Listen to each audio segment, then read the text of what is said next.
Mi marido me engañó de la peor manera. Cambió nuestro bebé en fertilización in vitro por el de su ex porque pensó que ella tenía mejores genes. No lloré. Destruí. Ahora me ruega que vuelva. Pero el tribunal acaba de fallar a mi favor.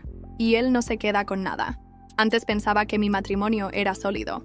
Soy Daniela, 32 años. Y durante los últimos 5 años construí una vida con Alejandro, 34 años. Sobre el papel, teníamos una casa preciosa, trabajos estables y una relación que, para cualquiera que la viera desde fuera, parecía perfecta. Pero la realidad era otra. Durante 2 años intentamos tener un hijo. Al principio con ilusión, luego con decepción. Las pruebas negativas, las noches en silencio en las que ninguno de los dos decía nada, simplemente esperando el próximo intento, la próxima consulta, el próximo fracaso, y después, la desesperación. Todavía recuerdo cómo se le quebró la voz cuando mencionó la FIV por primera vez. Es nuestra mejor oportunidad, susurró con los ojos llenos de esperanza. Dije que sí de inmediato. Ni siquiera lo pensé 2 veces, porque en ese momento aún creía que estábamos juntos en esto. Alejandro tomó las riendas del proceso, y confié en él. Ya estás bastante estresada con el trabajo. Cariño, déjame encargarme de las citas. Es solo papeleo. No hace falta que estés en cada paso. La clínica te llamará si necesitan algo importante. Y confié. El día de la transferencia de los embriones, me senté a su lado, sujeté su mano y escuché al médico explicar el procedimiento. Se suponía que era nuestro momento. El comienzo de algo hermoso. Ahora me doy cuenta de que fue el momento en que él me borró de la historia.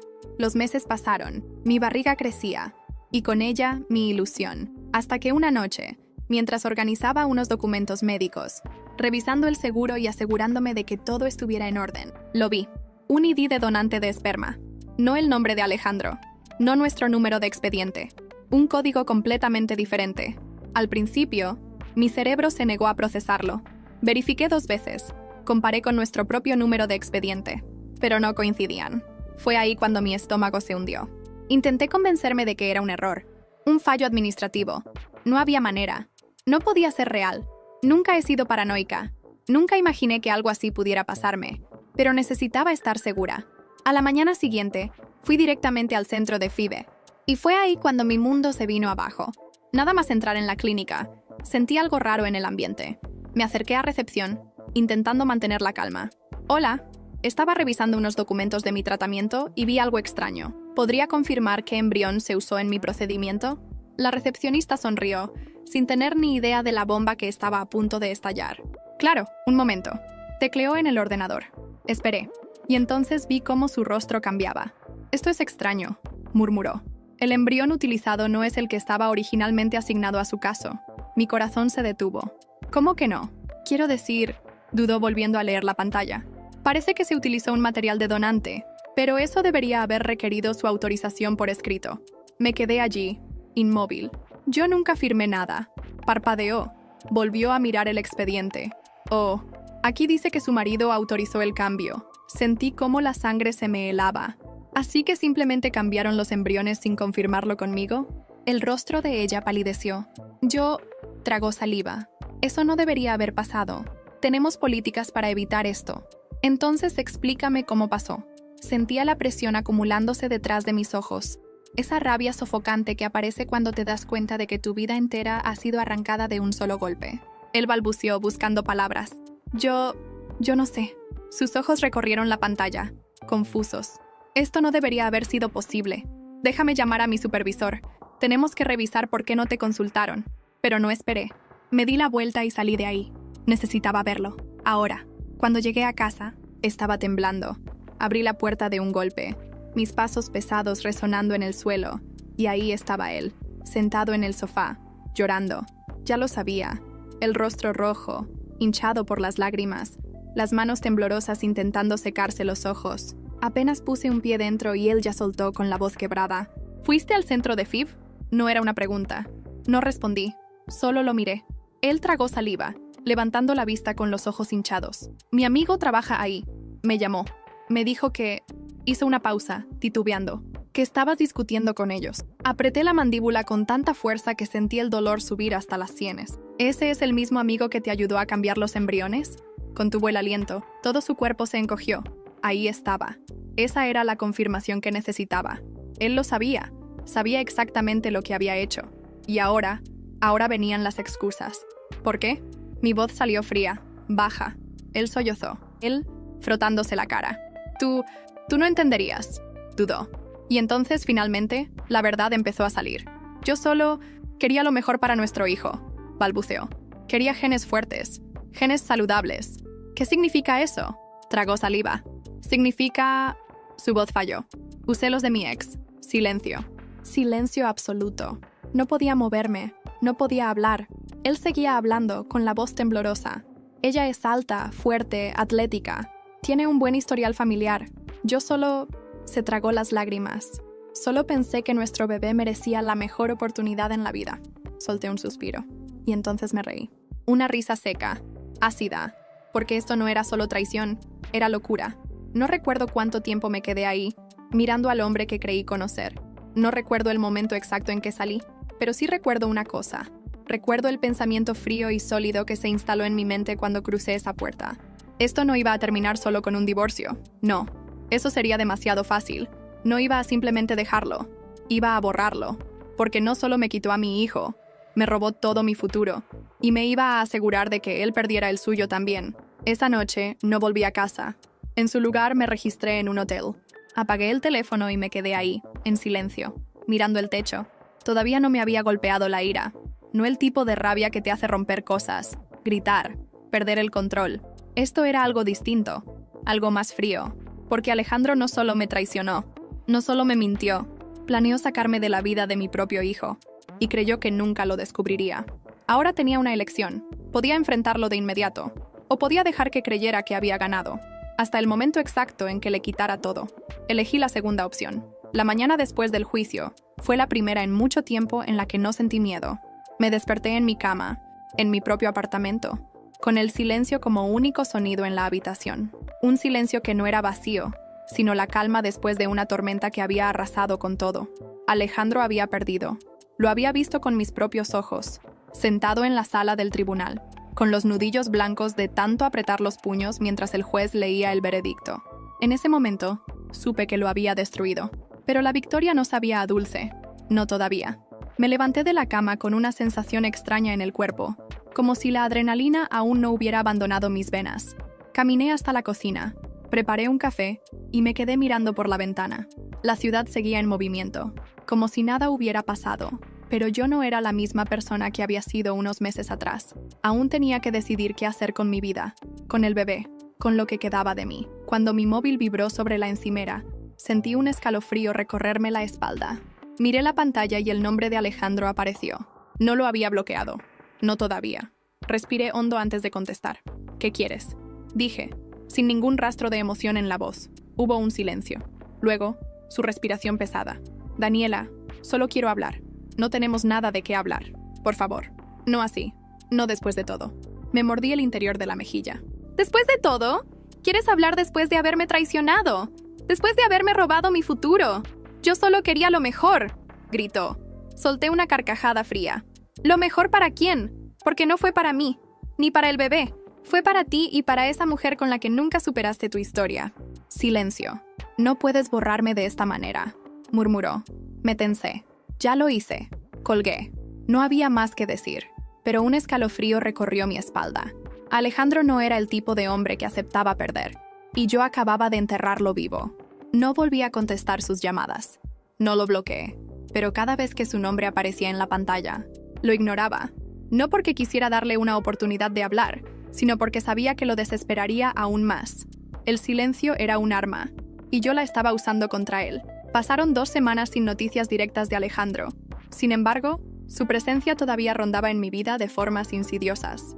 Me enteré a través de amigos en común que se había refugiado en la casa de su hermana en Barcelona. Había perdido su trabajo, su dinero y su reputación. Todo lo que había construido se derrumbó como un castillo de naipes cuando su verdad salió a la luz. Pero eso no lo hacía menos peligroso. Un hombre que lo ha perdido todo es un hombre sin miedo. Lo confirmé cuando, una tarde, recibí la visita inesperada de Patricia, su ex, la mujer que, en silencio, había sido mi mayor enemiga durante años sin que yo siquiera lo supiera. Abrí la puerta y la vi parada frente a mí, con gafas de sol grandes, cubriéndole la mitad del rostro, y el cabello rubio recogido en un moño descuidado. Llevaba un abrigo largo, como si quisiera ocultarse. No supe qué me sorprendió más, el hecho de que tuviera el descaro de presentarse en mi casa, o la expresión de nerviosismo en su rostro. «Necesitamos hablar», dijo, y su voz no era la de una mujer arrogante. Sonaba asustada. Mi instinto me decía que la mandara al infierno, que cerrara la puerta en su cara. Pero había algo en su postura, en la forma en que sus manos temblaban ligeramente, que me hizo quedarme inmóvil por un segundo. «Tienes 5 minutos», dije con frialdad, cruzándome de brazos. Patricia entró, mirando a su alrededor como si esperara que Alejandro apareciera de la nada. Solo después de asegurarse de que estábamos solas, se quitó las gafas de sol, y ahí lo vi, un hematoma en su pómulo izquierdo. Mi mente procesó la información en segundos, su postura tensa, su voz temblorosa. No estaba aquí para provocarme, estaba aquí porque tenía miedo. «Si has venido buscando mi compasión, te equivocaste de persona», dije fría. Patricia me miró con una mezcla de vergüenza y desesperación. «No estoy aquí para pedirte nada», murmuró. Luego tomó aire y soltó la bomba. «Alejandro ha enloquecido». Me reí, sin humor. «¿Eso es noticia?» «No entiendes», dijo frotándose las sienes. No era esto lo que él quería. Perder al bebé no era parte del plan. La frialdad en mi pecho se convirtió en hielo puro. «¿Qué estás diciendo?» Ella tragó saliva. «Cuando todo salió mal, cuando vio que lo habías destruido completamente, se rompió. Al principio pensé que era orgullo, que estaba herido porque lo expusiste. Pero es más que eso. No acepta la realidad. Se la pasa repitiendo que el bebé es suyo, que no dejará que lo alejes de él. Y cuando intento hablarle, me dice que yo arruiné todo, que es mi culpa, que tú eras la que debía estar fuera de la ecuación, no él». Mi corazón se aceleró. «¿Me estás diciendo que cree que aún puede recuperar algo?» Patricia asintió, y la siguiente frase que dijo me heló la sangre. «No creo que solo esté hablando. Creo que va a hacer algo». Mis piernas se tensaron. «¿Qué clase de algo?» Ella bajó la mirada. «No lo sé, pero cada vez que menciona tu nombre suena peor». Hubo un silencio espeso, el tipo de silencio que precede una tormenta. Podía ver la culpa en sus ojos. Patricia no había venido aquí por mí. Había venido porque tenía miedo de que él la usara como peón en su venganza. Porque, aunque me odiara, sabía que el monstruo que ayudó a crear ahora era un peligro también para ella. Me incliné contra la mesa, mirándola fijamente. «Dime la verdad. ¿Sabes algo más?» Patricia dudó. Luego, como si estuviera perdiendo la batalla consigo misma, murmuró. «Solo sé que... me dijo que necesitaba dinero. Mucho dinero. Y cuando le pregunté para qué, se enojó. Me gritó que no era mi asunto. Pero algo en su mirada. Se pasó las manos por el rostro, exasperada. «Él no se rinde, Daniela». La frase flotó en el aire, venenosa. Mi estómago se hundió, porque sabía que tenía razón. Alejandro no era el tipo de hombre que simplemente se alejaba y aceptaba su destino. Si pensaba que aún podía recuperar algo, intentaría hacerlo, a cualquier costo. «Sal de mi casa», dije. De repente, Patricia parpadeó, sorprendida. «¿Qué? ¿Lo que escuchaste?» Mi voz era tan gélida como el aire entre nosotras. «Viniste aquí a contarme esto porque tienes miedo de lo que él pueda hacer. Pero no es porque te importe lo que pase conmigo. Solo quieres asegurarte de que tú no seas la próxima en su lista». Ella abrió la boca pero no dijo nada, porque sabía que tenía razón. «Lárgate, Patricia. No necesito advertencias». Ella se puso de pie, con una sombra de algo parecido a arrepentimiento en la mirada. «Solo... ten cuidado». No respondí. Solo la vi salir y cerrar la puerta detrás de ella. Pero cuando el sonido del pestillo resonó en mi apartamento, mi respiración estaba agitada, porque algo me decía que ya no estaba a salvo. Esa noche, por primera vez en meses, no pude dormir. Me quedé acostada en la cama, con los ojos abiertos, observando la tenue luz de la farola que se filtraba por las cortinas. Mi cuerpo estaba exhausto, pero mi mente era un torbellino de pensamientos oscuros. Alejandro no se había rendido. Patricia me había advertido que él estaba planeando algo, que necesitaba dinero. ¿Pero para qué? Por un instante, consideré la posibilidad de que todo fuera una manipulación, que Patricia estuviera jugando conmigo, tratando de sembrar miedo, o incluso que intentara que yo cometiera algún error. Pero algo en su mirada, en la forma en que temblaban sus manos, me decía que ella también estaba asustada. Encendí la lámpara de la mesita de noche y me incorporé, sintiendo el peso de la ansiedad en el pecho. Tenía que actuar antes que él. Me levanté y caminé hacia la ventana, apartando apenas las cortinas. Desde mi apartamento podía ver las calles tranquilas de Madrid, silenciosas a esas horas de la madrugada, y entonces sentí un escalofrío. Había un coche estacionado en la acera de enfrente, un coche que no reconocía. Mi pulso se aceleró. Respiré hondo, tratando de racionalizarlo. Podía ser cualquier cosa. No tenía pruebas de que estuvieran vigilándome, pero mi instinto gritaba que algo no estaba bien. Encendí mi móvil y busqué en los contactos a Hugo. Hugo había sido nuestro abogado durante el divorcio. Era un hombre meticuloso, con un talento especial para detectar cuando alguien intentaba manipular el sistema. Si había alguien que podía ayudarme, era él. Marqué su número, y a los pocos segundos, respondió con voz somnolienta. Daniela, ¿qué pasa? Son las 3 de la madrugada. No perdí el tiempo con rodeos. Creo que Alejandro está planeando algo. Hubo un silencio tenso en la línea. ¿Qué tipo de algo? No lo sé, pero Patricia me buscó hoy y me advirtió que él no acepta su derrota. Me dijo que necesitaba dinero y que está obsesionado con la idea de que el bebé sigue siendo suyo. Hugo suspiró.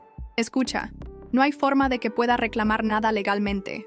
Perdió en el juicio. Si hace cualquier movimiento en falso, podemos usarlo en su contra.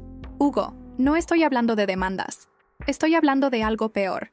El silencio del otro lado me confirmó que él también entendía lo que estaba sugiriendo. Voy a investigar.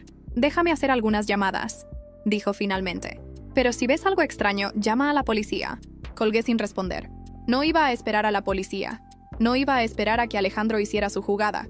Me aparté de la ventana y fui hasta mi armario. De la caja fuerte saqué un sobre con efectivo y documentos. Un plan B. No tenía intención de desaparecer, pero tampoco iba a quedarme quieta mientras un hombre desesperado planeaba su venganza. Entonces, mi móvil vibró sobre la mesa. Un mensaje. Número desconocido. Te veo. El aire en mis pulmones se congeló. Mi mirada voló a la ventana. El coche seguía allí.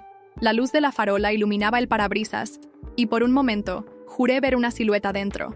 El miedo se convirtió en furia. Alejandro me estaba observando. No era una suposición. No era paranoia. Era real. No iba a darle la satisfacción de asustarme. Tomé mi móvil y respondí al mensaje con un simple: entonces mírame bien, porque esta será la última vez que me verás. Apagué la pantalla, apreté los dientes y me preparé. Porque si Alejandro pensaba que podía ganar este juego, iba a descubrir lo que era jugar conmigo.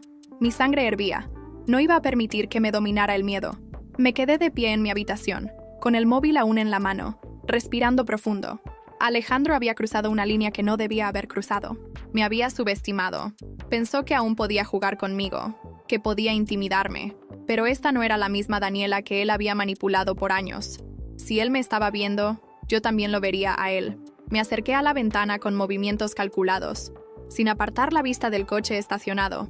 No iba a esconderme. Quería que supiera que yo sabía. Quería que sintiera la misma presión que intentaba imponerme. Entonces, ocurrió algo que me dejó helada. Las luces del coche parpadearon 2 veces. No se movió. No arrancó el motor. Pero era una señal. Un mensaje silencioso, casi burlón. Alejandro no era idiota. Sabía que yo lo había notado. Y aún así, no se iba. Quería que lo viera. Quería que supiera que estaba ahí. Un escalofrío recorrió mi espalda, pero no permití que el miedo me dominara. Agarré mi móvil y marqué el número de Hugo nuevamente. Daniela, ¿qué pasó? Sigue aquí. Hay un coche vigilándome fuera de mi edificio. Hugo soltó una maldición. ¿Puedes ver la matrícula? Entrecerré los ojos, enfocándome en la placa del coche, pero estaba cubierta con barro. No, está tapada, pero no necesito verla. Sé que es él. Hubo un breve silencio en la línea antes de que Hugo hablara, con un tono más serio que antes. Voy para allá. No hagas nada hasta que llegue. Colgué sin responder.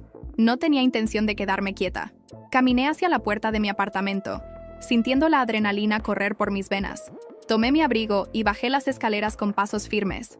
Si él quería jugar a este juego, yo iba a jugar mejor. Cuando salí del edificio, el frío de la noche golpeó mi piel. El coche seguía allí, con los faros apagados. Seguí caminando. No directamente hacia el coche, pero sí lo suficiente para acercarme. Mi corazón latía con fuerza, pero no me detuve. Entonces, lo vi. El conductor. No era Alejandro, era otro hombre, un desconocido. Pero cuando nuestras miradas se cruzaron, supe que él sabía quién era yo. Me quedé inmóvil por un segundo, evaluando la situación. ¿Era un amigo de Alejandro? ¿Alguien que él había contratado?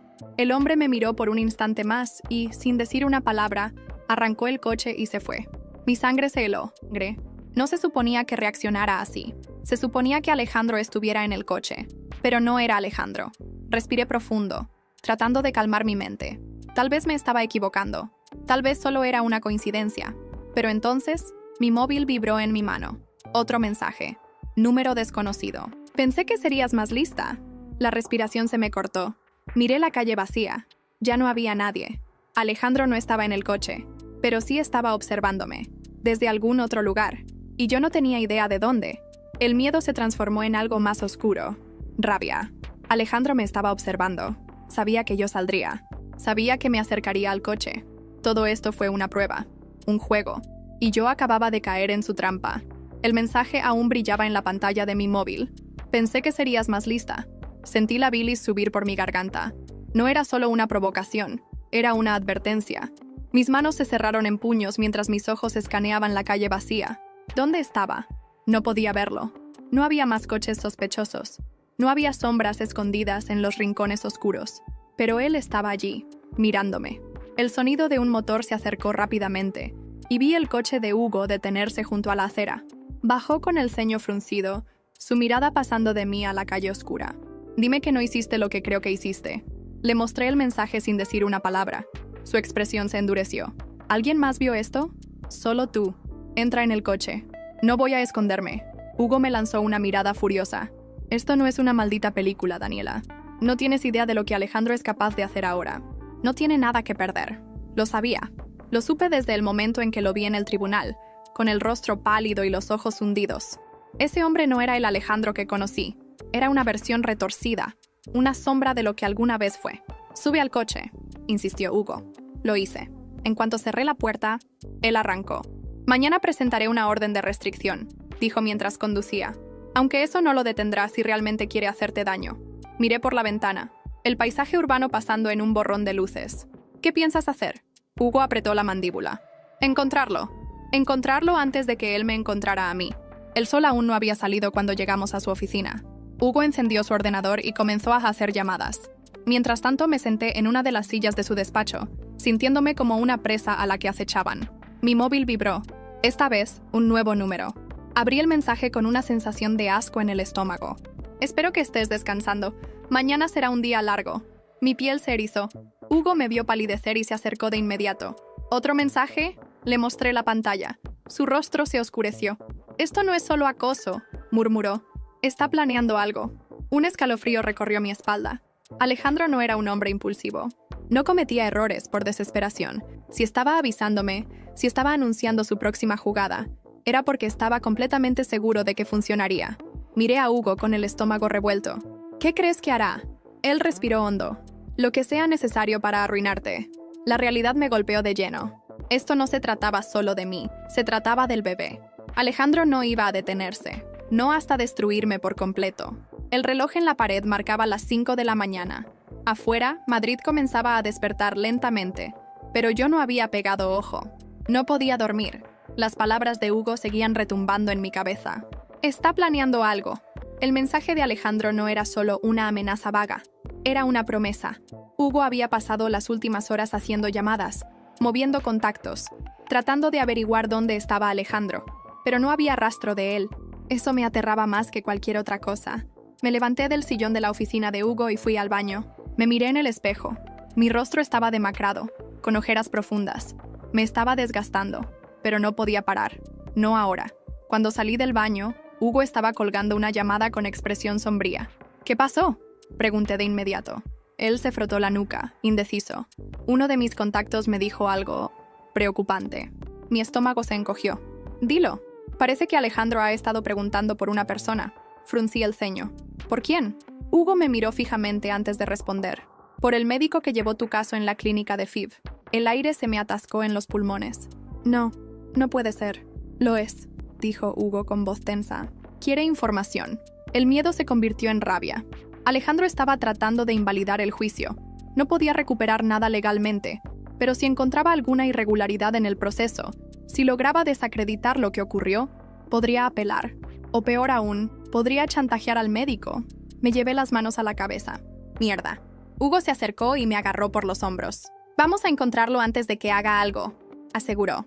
«Pero tienes que estar preparada para lo peor». Tragué saliva. «¿Qué es lo peor?». Hugo respiró hondo. «Que logre comprar a alguien, que consiga pruebas falsas, que haga lo que sea para torcer la historia a su favor». Mis piernas temblaron. Lo conocía lo suficiente para saber que era capaz. Tengo que hablar con el médico, dije de inmediato. No. Sí. No voy a esperar a que Alejandro se adelante. Hugo suspiró, pero sabía que no iba a convencerme. Déjame hacer unas llamadas primero. A las 8 de la mañana, estábamos frente al edificio donde trabajaba el doctor Emilio Vargas. Era un hombre de unos 50 años, con canas en las sienes y gafas gruesas. Parecía sorprendido de verme cuando entré en su consultorio junto con Hugo. «Señora Ferrer», dijo, dejando sus papeles a un lado. «¿A qué debo su visita?» Me senté frente a él con los brazos cruzados. «Alejandro te está buscando». Vargas parpadeó. «¿Alejandro? No finjas que no sabes quién es». Él tragó saliva. «Me llamó hace 2 días», pero no le contesté. Hugo se inclinó sobre el escritorio. «No se va a detener». El médico suspiró. «Si lo que busca es invalidar el proceso, no hay manera. Todo se hizo legalmente». «¿Seguro?», pregunté con el ceño fruncido. Vargas dudó. Un mal presentimiento me recorrió el cuerpo. «¿Doctor?». Él bajó la mirada. Hubo un pequeño error en los registros. El mundo pareció detenerse. ¿Qué error? Un problema con la firma en un documento. Mi corazón se aceleró. ¿Qué documento? El que certificaba la implantación. Mis oídos zumbaron. Alejandro lo sabía. Por eso estaba tan confiado. Pero eso no cambia nada, se apresuró a decir Vargas. La autorización general sigue siendo válida. ¿Cuánto crees que le importe eso a un juez?, espetó Hugo. El médico se pasó la mano por el rostro. No lo sé. Me puse de pie de golpe. Si Alejandro consigue esa información, puede usarla en mi contra. Hugo me detuvo con la mirada. Ya la tiene. Mi sangre se heló. ¿Cómo lo sabes? Hugo sacó su móvil y me mostró la pantalla. Un nuevo mensaje. De Alejandro. Nos vemos en el tribunal, cariño. Mis piernas se aflojaron. La pesadilla aún no había terminado. Sentí un vértigo insoportable, como si el suelo se abriera bajo mis pies. Nos vemos en el tribunal, cariño. El mensaje brillaba en la pantalla del móvil de Hugo como una sentencia de muerte. Alejandro había encontrado la grieta en mi victoria. Mis manos se cerraron en puños. «No puede hacer esto», dije, aunque en el fondo sabía que sí podía. Hugo exhaló con frustración. «Daniela, si hay una irregularidad en los documentos, aunque sea mínima, su abogado puede intentar apelar el fallo». Vargas tragó saliva. Yo puedo corregir el error. Lo fulminé con la mirada. «No puedes corregirlo». «Ya ocurrió. Alejandro lo sabe». El médico desvió la mirada. Incómodo. «Voy a hacer lo que pueda». «No». Di un paso adelante, con la furia retumbando en mis venas. «No vas a hacer lo que puedas. Vas a asegurarte de que esto no le sirva de nada». Vargas asintió lentamente, pero en sus ojos vi miedo. Él no estaba seguro de nada. Hugo me tomó del brazo. «Vámonos». Salimos del consultorio con el peso del desastre cerniéndose sobre mi pecho. «Tiene que haber algo que podamos hacer», murmuré, mientras nos dirigíamos al coche. Hugo apretó los dientes. Si logramos probar que Alejandro obtuvo esta información de manera ilegal, su apelación no servirá de nada. Pero ya había algo que no encajaba. ¿Cómo había conseguido esa información? ¿Quién se la había dado? Alejandro no era un hacker ni un genio de la informática. Alguien lo ayudó, y esa persona seguía oculta en las sombras. Pasaron 2 días en completo silencio. Demasiado silencio. No hubo más mensajes de Alejandro. No hubo noticias de su abogado. Pero sabía que estaba esperando el momento exacto para atacar. Decidí dejar de esperarlo. Llamé a Patricia. El tono sonó 4 veces antes de que su voz apareciera, cansada. «¿Qué quieres?». Me mordí el labio. «Necesito verte». «¿Para qué?». «Sabes para qué». Hubo una pausa. «No puedo ayudarte. No quiero que me ayudes. Quiero respuestas». Silencio. Después de unos segundos, Patricia suspiró. «Nos vemos en 1 hora en el Parque del Retiro». Cuando llegué al parque, Patricia estaba sentada en una banca, con unas gafas oscuras cubriéndole el rostro. Me senté a su lado. «¿Alejandro está con alguien?», pregunté sin rodeos. Ella se tensó. «¿A qué te refieres?». «No pudo haber encontrado esa información solo. Alguien le ayudó». Patricia apretó los labios. «No sé nada». Me incliné hacia ella. «Si Alejandro se sale con la suya, ¿qué crees que hará después?». Ella apartó la mirada. «Patricia», mi voz se endureció. «Si él gana, volverá a ti». Su rostro se crispó. «No volvería a dejarlo entrar en mi vida». «¿Estás segura?». Sus dedos se crisparon en su regazo. «Sabes cómo es». Ella tragó saliva. «Dímelo». Patricia cerró los ojos y murmuró. «Alguien le dio dinero». Mi corazón se detuvo. «¿Quién?». «No lo sé, pero sé que se reunió con un hombre hace 3 noches. No lo vi bien, pero parecía alguien importante. No era un amigo cualquiera». Mi piel se erizó. Alejandro tenía un nuevo aliado, y yo aún no tenía idea de quién era. Esa noche, cuando regresé a mi apartamento, me senté en la oscuridad, dejando que la realidad se asentara. Esto ya no era solo un juicio. Alejandro estaba jugando con fuego, y si él pensaba que iba a ganar esta partida, estaba muy equivocado. El aire en mi apartamento estaba pesado. No encendí las luces. Me quedé sentada en la oscuridad, con los pensamientos girando en mi cabeza como una tormenta. Alejandro tenía un aliado, alguien con dinero, alguien que no quería que yo ganara. Mi móvil vibró sobre la mesa. Un mensaje de Hugo. Mañana tenemos reunión con el juez. Alejandro ya presentó la apelación. Mi corazón latió con fuerza. Había comenzado. No podía dormir. Me levanté, fui a la cocina y bebí un vaso de agua con las manos temblorosas. No iba a perder. No ahora. Miré la pantalla de mi móvil. Patricia había dicho que Alejandro se reunió con alguien 3 noches atrás. Alguien importante. Tenía que averiguar quién era. A la mañana siguiente, me reuní con Hugo en su despacho.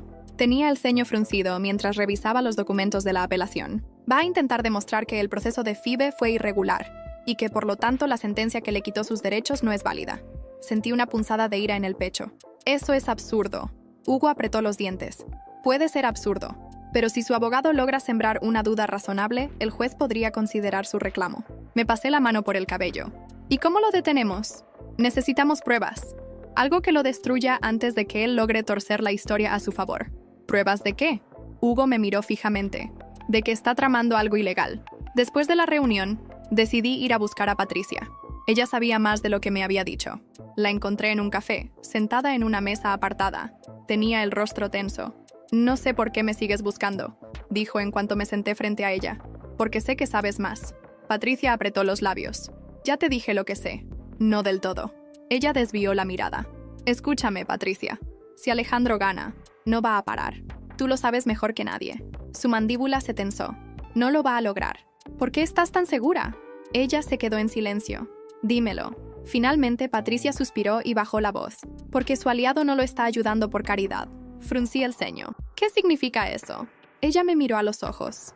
«Significa que Alejandro cree que tiene el control de la situación, pero en realidad, él es solo una pieza en el tablero de otra persona». Un escalofrío recorrió mi espalda. «¿Quién es?» Patricia dudó. «No lo sé con certeza, pero escuché su nombre una vez». «¿Cuál?» Ella respiró hondo antes de decirlo. «Martín Salvatierra». El nombre no me sonó. «¿Quién es?» Patricia me miró con seriedad. «Alguien con dinero. Alguien que no se ensucia las manos directamente». Mi pecho se contrajo. Alejandro no era mi único enemigo ahora. Martín Salvatierra había entrado en el juego. Y yo no tenía idea de por qué. Pero algo me decía que pronto lo descubriría. El nombre Martín Salvatierra no me decía nada. Pero el miedo en los ojos de Patricia lo decía todo. Este hombre no era cualquier persona. ¿Cómo lo conoció Alejandro?, pregunté. Patricia miró a su alrededor, como si temiera que alguien pudiera escucharla. No sé los detalles. Solo sé que alguien los presentó. Alejandro estaba desesperado por dinero y poder.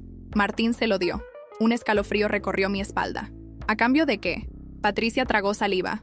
No lo sé. Pero si Martín está involucrado, significa que esto no se trata solo de Alejandro. Mi piel se erizó. ¿Qué quieres decir? Ella apoyó las manos sobre la mesa. Martín no hace favores sin recibir algo a cambio. Y si está apostando por Alejandro, es porque tiene un plan. Mi pecho se contrajo. Alejandro no era el enemigo final. Había alguien más. Alguien con más poder, con más conexiones. Y no tenía idea de por qué se había involucrado en mi caso. Me levanté de la mesa con el corazón latiendo desbocado. Necesito averiguar quién es este tipo. Patricia me miró con advertencia. Ten cuidado, Daniela. Martín no es como Alejandro. La miré fijamente. Lo sé. Y por eso no puedo esperar a que haga su jugada. Esa noche, Hugo y yo nos reunimos en su despacho. Le conté todo sobre Martín Salvatierra. Ese nombre me suena, dijo Hugo con el ceño fruncido. Déjame ver algo. Abrió su ordenador y comenzó a teclear. En pocos minutos, su expresión cambió. Mierda. Me incliné sobre el escritorio. ¿Qué? Hugo giró la pantalla hacia mí. Un artículo de prensa apareció en la pantalla. Martín Salvatierra, empresario vinculado a múltiples casos turbios. Este tipo no es un abogado, ni un político. Es un hombre que mueve hilos en las sombras. Mi piel se erizó. ¿Y por qué ayudaría a Alejandro? Hugo entrecerró los ojos. Porque Alejandro tiene algo que le interesa. Mi estómago se hundió. ¿Qué puede tener Alejandro que le interese a alguien como él? Hugo se frotó la barbilla. No lo sé. Pero si Martín lo está financiando, significa que esto no es solo una pelea por tu hijo. Es algo más grande. Me llevé una mano al pecho. tratando de calmar mi respiración. Esto ya no era solo una venganza, era un juego de poder, y yo estaba atrapada en el medio. A las 3 de la mañana, mi móvil vibró sobre la mesa de noche. Un mensaje. Número desconocido. Mañana a las 10. Te espero en el café de la ópera. Ven sola. Mi cuerpo se congeló. Martín Salvatierra quería verme, y sabía que no podía decir que no. La notificación del mensaje seguía brillando en la pantalla de mi móvil. Mañana a las 10. Te espero en el café de la ópera. Ven sola. Me quedé mirando esas palabras durante largos segundos, con la respiración contenida. Martín Salvatierra quería verme. ¿Para qué? ¿Por qué ahora? Lo primero que pensé fue en ignorarlo. No iba a caer en su juego, pero, al mismo tiempo, sabía que no era tan simple. Si Martín quería verme, era porque tenía algo que decirme. Y, lo más importante, porque sabía que yo iría. A las 9:50 de la mañana, entré en el café de la ópera. El lugar estaba casi vacío. La luz del sol entraba por los ventanales altos, iluminando la madera oscura del mobiliario. Un pianista tocaba suavemente en el fondo. Mi mirada recorrió el lugar hasta encontrarlo. Martín Salvatierra. Estaba sentado en una mesa en la esquina, con una taza de café delante de él. Llevaba un traje oscuro, perfectamente ajustado a su cuerpo delgado. Su presencia imponía. No era un hombre ruidoso ni agresivo. Era el tipo de hombre que no necesitaba alzar la voz para hacer temblar a los demás. Me acerqué con pasos firmes. No iba a demostrar miedo. Cuando llegué a la mesa, Martín levantó la vista y sonrió. «Puntual. Me gusta eso». No respondí. Solo me senté frente a él. Martín inclinó la cabeza, observándome con curiosidad. «Sabes quién soy, ¿verdad? Sé que estás ayudando a Alejandro», respondí con frialdad. «Y quiero saber por qué». Él se rió suavemente. «Directa. Me gusta aún más». Tomó un sorbo de su café, sin apartar los ojos de mí. «Lo que quiero de Alejandro no es lo que crees». Mis dedos se cerraron sobre la servilleta. «Explícate». Martín apoyó un codo sobre la mesa y entrelazó los dedos. «Voy a ser claro contigo, Daniela. No me interesa el bebé». Mi estómago se revolvió. «Entonces, ¿qué te interesa?» Martín me miró fijamente antes de decir, «Quiero verte ganar». Las palabras me golpearon como un puñetazo. Fruncí el ceño. «¿Qué?» Él sonrió con calma. «Alejandro es un hombre patético que se metió en un juego más grande que él. No me importa si gana o pierde. Lo ayudé porque quería ver hasta dónde podía llegar. Pero ahora...» Se inclinó hacia mí. «Ahora estoy más interesado en ti». Un escalofrío recorrió mi espalda. «No juego tus juegos, Salvatierra». «Oh, claro que sí», respondió él con una sonrisa depredadora. «Lo has estado haciendo desde el principio». Sentí náuseas. Este hombre me estaba probando. «¿Qué quieres de mí?». Solté. Martín se reclinó en su silla, con la tranquilidad de un hombre que controla cada hilo de su entorno. «Quiero hacerte una oferta». Me tensé. «No necesito nada de ti». «Oh, pero sí lo necesitas», dijo con confianza. «Necesitas asegurarte de que Alejandro desaparezca de tu vida». El aire en mis pulmones se detuvo. Martín apoyó las manos sobre la mesa, y su voz se volvió más baja, más peligrosa.